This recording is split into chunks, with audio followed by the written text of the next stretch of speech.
Hi guys, it's Kelly Latavola here and I'm back with another video. So today's video is all about background stamps. These background stamps are all from the new release from Ink Blot Shop.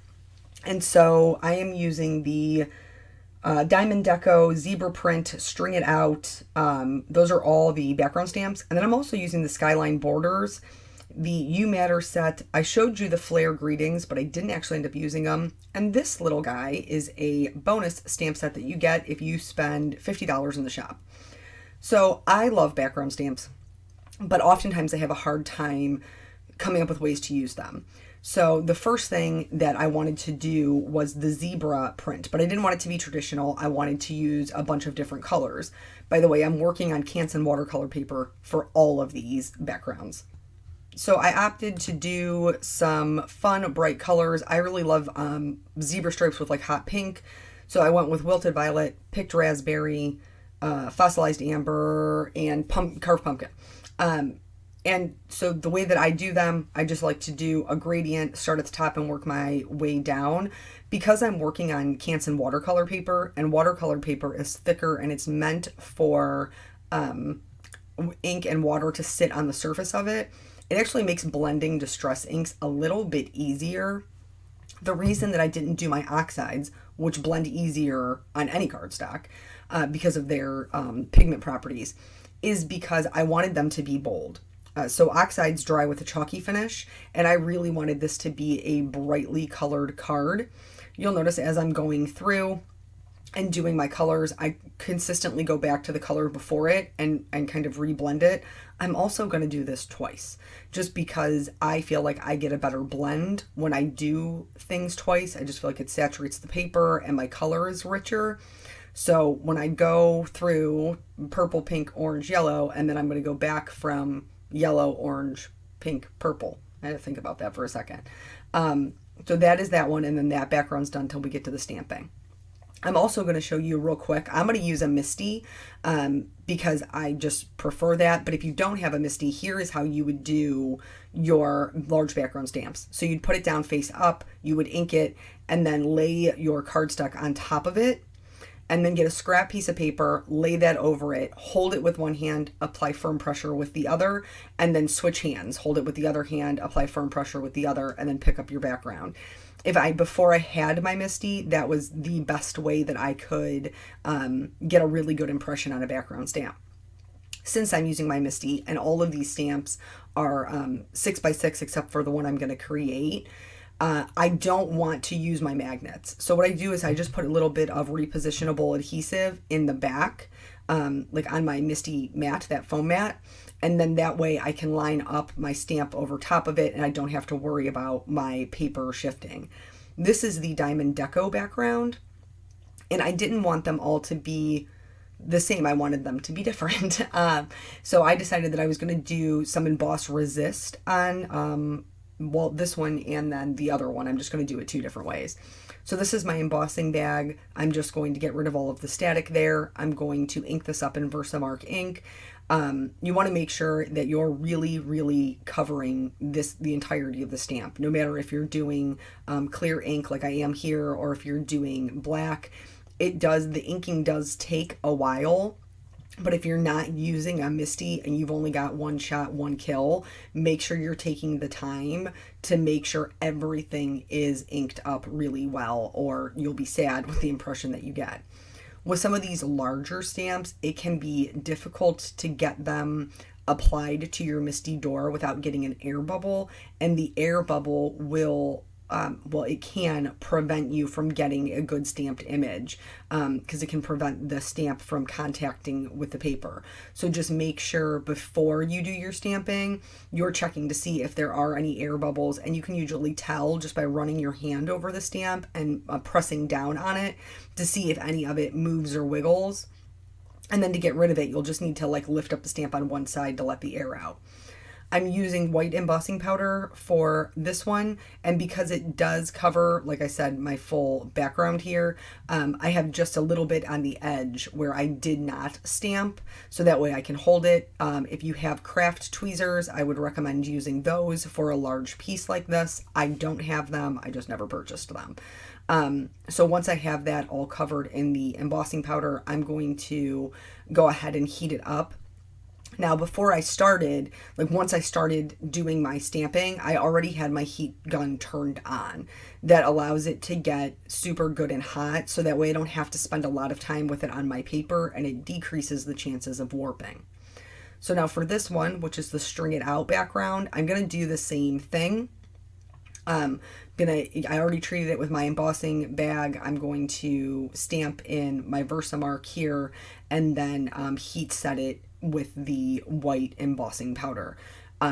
Also, the pressure you can see you can see most of my arm. It's because I'm standing up. I'm standing up to make sure that I can get good pressure over the entirety of the stamp, because it is such a large background. If you have red rubber stamps, background stamps, because I own those as well, that you would like to use for this, you can totally still use the Misty. You just need to remove that foam insert. And then in that case, I have just like a scrap piece of paper I put in the bottom, and that's what I put the glue on. So same thing that we did before, applying that embossing powder, and then I'm going to heat set that. So like I said, I really do love background stamps. And you probably don't see me use a ton of them, because sometimes it's a struggle, because I have this, piece that is the entirety of a card front. And then how do I want to do that? And sometimes that means I'm not coloring. And sometimes that means that I'm just looking for embellishments or accessories. And that is a very, it's a tough thing for me, because my go-to is scene making. My go-to is coloring.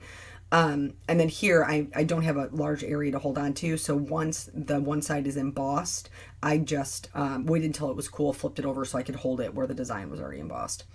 Here's the zebra stripe. For this one, I'm actually going to use the Altenew Obsidian ink. This stuff covers amazing. It is a pigment ink, so that does help. Oh, my alarm is going off. My apologies. So because it's a pigment ink, it does cover really, really well, even though it covers amazing, and sentiments are great with it.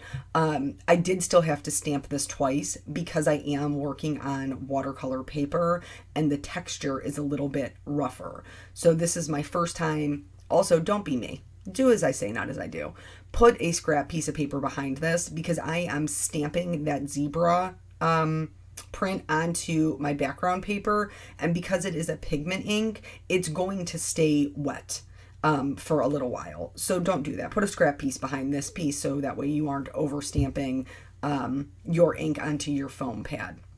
I just cleaned mine up with a baby wipe and it was fine. This is that Skyline borders, which I totally love. And I know they are supposed to be waves. Let me just tell you that. I know they're supposed to be waves, but when I looked at the waves with like the little stars in them, all I could see in my head was Rainbow Bright. That's all I could see. I loved Rainbow Bright when I was a kid. My mother teases me all the time because she would have to put me to bed, and then she would tuck me into bed with all of my little Rainbow Bright dolls next to me. Like, they would all be tucked next to me, and then I would sleep basically like a dead person, not moving, because I didn't want to disrupt any of my Rainbow Bright dolls and them being tucked in with their little heads on the pillows. So this is all I could see, and I really wanted to turn it into a full background. I totally intend to use the daylights out of this stamp set regardless, because it's got like building skylines, it's got waves, it's got all like clouds. I can just scene build for days with that. Speaking of scene building, I do still have an Ink Blot Shop scene that I did. It's the one for, I think it's called Castle Times, and I was waiting for Get Grounded to be back in stock, which it is now. So I stamped a mask for this because I want to turn it into a full background. You can do this with any stamp that you have. It just depends on how. I have shown in the past how you can turn them into like pattern paper and things like that. So there are ways to turn them into a full background if you don't have background stamps. For this one in particular, I'm going to stamp it one time and then I'm going to mask it. There's one star that isn't connected, but thankfully it was big enough that I could cut it out on its own and then go ahead and mask that as well, and it wasn't a huge problem. Now, traditionally, I would like turn the stamp. I would continue to stamp in the same direction. Okay, and then I would just work my way up, shifting it to the left and to the right. But for this one, I'm not going to. I'm actually going to stamp another one the same way, just maybe like a 3/4 of an inch or an inch up. And then I'm going to mask that one as well. Because it's got a flat edge, it makes it super easy to just grab like some Post-it note tape and roll that over there. And then I'm going to flip the stamp upside down so that it, like the waves are in between the two. So this part won't stamp that line there. The line will already be there from the one up top. I masked that, but the waves will be in between the two. So it'll create kind of like 3 sections of waves. And then I'm just going to mask the next one off and continue working my way up the card until I finally get to the top spot, which in that case I only need to mask just that bottom area and then stamp it upside down. I think these would be super cool for like a mermaid background. These would be super cool for like just surfboards. I know, who is it? Pretty Pink Posh came out with some really cool surfboards. So now that all the background stamping is done, we're going to move on to the coloring. And these are just some pretty simple ways. So you saw me do the Distress ink one. I had to do that one first before the stamping because I knew that black pigment ink was going to take forever to dry. So I didn't want to have to put Distress ink over it. These are also Distress inks, Salty Ocean and Mermaid Lagoon. And for this one, I'm going to do a ombre. So difference between an ombre and a gradient is ombre is traditionally just the one color. And I'm using a wide 1-inch brush from the Silver Brush Company. And I'm starting at the top. That will be my darker spot. And I'm letting the color get progressively lighter as I move down. So I'm starting with the Salty Ocean there because it is the lighter of the two. And then I'm going to concentrate the Mermaid Lagoon more at the top. I wanted this to be like kind of soft, and you can do this with any color. You could do this with one color. I opted for 2 because I wanted it to be a little bit more like tealish, and the Mermaid Lagoon is a little bit more tealish. But you could do this with any one color of Distress ink that you have, or any watercolors that you have. The next couple of backgrounds are going to be done with zigs. I just wanted to, I guess, show you that you do have options no matter what products that you already own. So if you own Distress inks or Distress oxides, those will work for this. If you own Zig Clean color markers, the Arteza watercolor markers, the Altenew watercolor markers, or just general watercolors, Daniel Smith, or any of the palettes. Altenew has a palette. What was the one that was the Gansai Tombi? Like anything that you can do with water will work to make this background. Now you could also do this with the ink blending. Like I did the first time. You could definitely do a gradient that way. I do that all the time, but I just really thought it would look much softer in watercolor, and that's why I opted to do this one this way. So I'm going to set that aside to dry, and then here is the Zig Clean color. So originally I thought it was going to be 4 colors. It's not. It's 5. Because there was more room than I originally thought there was going to be. And these I literally just scribble on, as you can see. There's no like art or skill or anything to the way that you put down the markers for this particular project, and there usually isn't for me when I use them as a background. The only thing I will caution you on is making sure that you're not putting 2 complementary colors next to each other, because then they'll make brown. But here, just kind of like this rainbow gradient, I put them on a diagonal because I thought that that would be more fun. You don't always have to go, vertical or horizontal. Sometimes when you have a pattern in the background, it's fun to kind of switch it up and go a different direction with your colors. It adds just a little bit more interest. I am rinsing off my brush in between these colors because I don't want, if I drag like my pink into my orange completely, it's going to overtake it, or especially the orange into the yellow. But I am going to do this 2 times. Again, I am a lover of bright, bold color. Obviously started as I was a youth, Rainbow Bright. So I do love those things. And I really just, one of the reasons I love the zigs is because they're so bold. So I'm going to do it again. And like I said before, I typically do them twice when I'm using my zigs in a background. So I kind of got a little bit into my purple. And so I just wipe that off on my craft mat, which, by the way, this is the Waffle Flower Water Media Mat. And I've been loving the daylights out of this thing for any sort of watercoloring or ink blending. It cleans up super easy. And I don't have to move it all over the place. I just leave it on my desk. And that works for me. So just going to go back. This time I am going to kind of drag them into the next color. So that way they do blend a little bit more. But I am still rinsing my brush in between so that I don't carry it through the entirety of the color. Just because one of them could be more overpowering. So once this one is done, I got crazy because I realized those colors weren't overpowering the other ones. Here, I'm going to do the same thing. Rainbow gradient all the way down. This time I'm going to be adding in some green, and then I started with the orange, yellow, green, and then I added in a darker blue because I didn't love... I thought it would look nicer if there was a light blue to blend in with the green and a dark blue to blend in with the purple, so that the colors would be a little bit bolder, that rainbow bright feel that I was going for. And the hot pink is my favorite. Like, I'm not gonna lie to you. The hot pink Zig marker is hands down my favorite one.